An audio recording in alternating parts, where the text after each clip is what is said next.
Welcome back to the channel, beloved friends and fellow travelers on the spiritual path. It's always a joy to have you here, where we come together to reflect, to deepen, and to remember who we truly are. If this is your first visit, welcome to our sanctuary of insight. Make sure to subscribe and turn on the bell so you'll always stay connected to teachings that nourish the soul. Today, I want to take you into the heart of a simple but powerful practice, the chanting of the Buddha's name. For centuries, millions have whispered the name Amitabha or Amitufo into the silence of their hearts, believing in its sacred power to transform the mind, body, and spirit.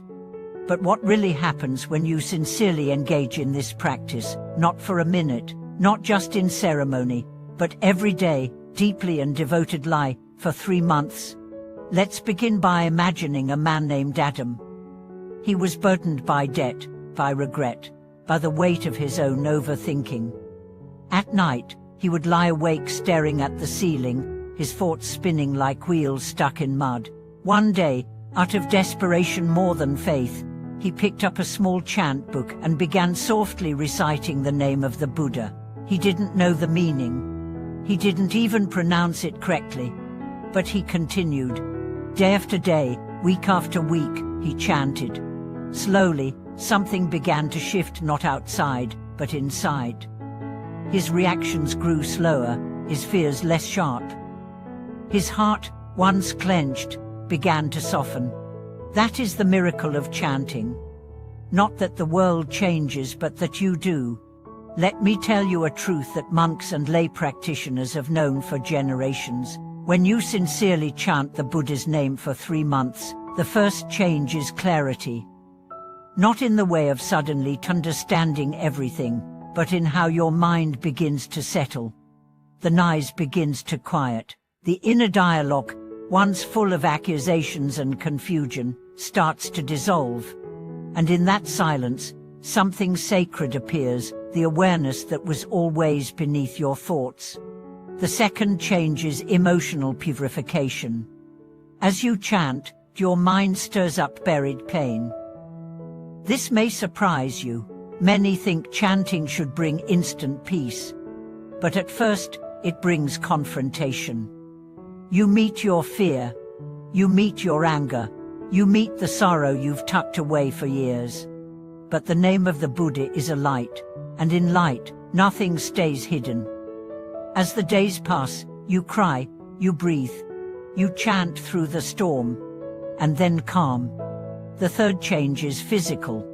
Many practitioners report that after weeks of chanting, their body feels lighter, digestion improves, sleep deepens, chronic fatigue lifts. How? Because mental tension causes physical distress.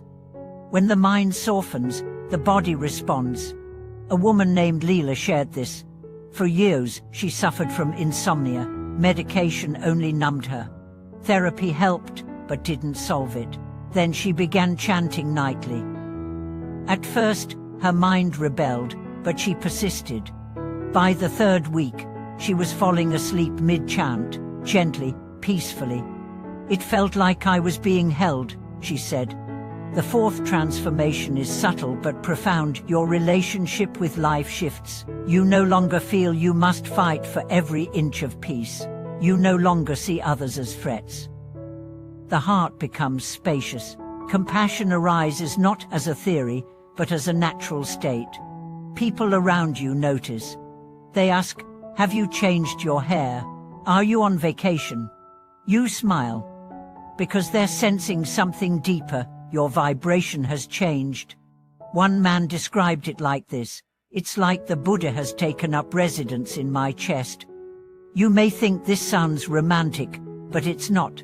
It's real. The energy of sincere chanting aligns your inner frequency with that of compassion, presence, and infinite light. The 5th change is spiritual, the opening of the inner gate. Every human being carries karma, layers of thought, action, and consequence etched into the soul. Much of it lies dormant, until triggered by pain or opportunity. When you chant, especially with intention and concentration, You begin burning that karma, not through fire, but through light. Some practitioners report visions, others sudden insights. Some encounter their past pain like an old friend. Some are drawn to make amends. Others feel an inexplicable pull toward service, humility, and forgiveness. This is not fantasy. This is the process of purification. And finally, the deepest gift, faith. Not belief, not hope, but a knowing that cannot be shaken. You begin to trust not in doctrines, but in the felt experience of sacred sound. You walk with a new inner posture. Life still throws storms, but now you carry an anchor. Let me share the story of Roberto. A skeptic by nature, he only began chanting after a friend begged him to try it for his anxiety. He scoffed, but he agreed to chant 10 minutes a day for 1 month. By the end of the first week, nothing changed. By the second, he noticed he no longer snapped at people. By the third, he felt warmth in his chest while chanting. By the fourth, he cried because he realized he hadn't felt peace in years. 3 months later, he wasn't a saint, but he was alive in a way he hadn't been since childhood. "It's like I found home," he said. So what really happens when you chant the Buddha's name for 3 months? You return, you remember, you reawaken. And the world, though unchanged, no longer holds power over your peace. The Buddha's name is not magic. It is medicine. A medicine that heals, layer by layer, the fractures within your soul. If you're skeptical, that's okay.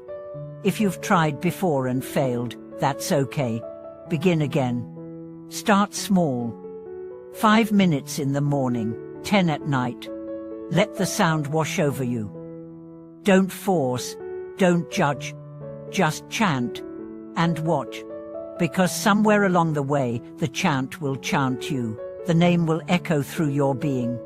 And you will know what the masters meant when they said, "One thought of Amitabha, and all the 10 directions open." Thank you for watching this video. If you've ever tried chanting, or want to begin today, share your story below. Let's build a community of hearts uplifted by devotion. Don't forget to like, subscribe, and come back for more sacred teachings and shared truths. Until then, chant gently, walk peacefully, and trust the light already within you.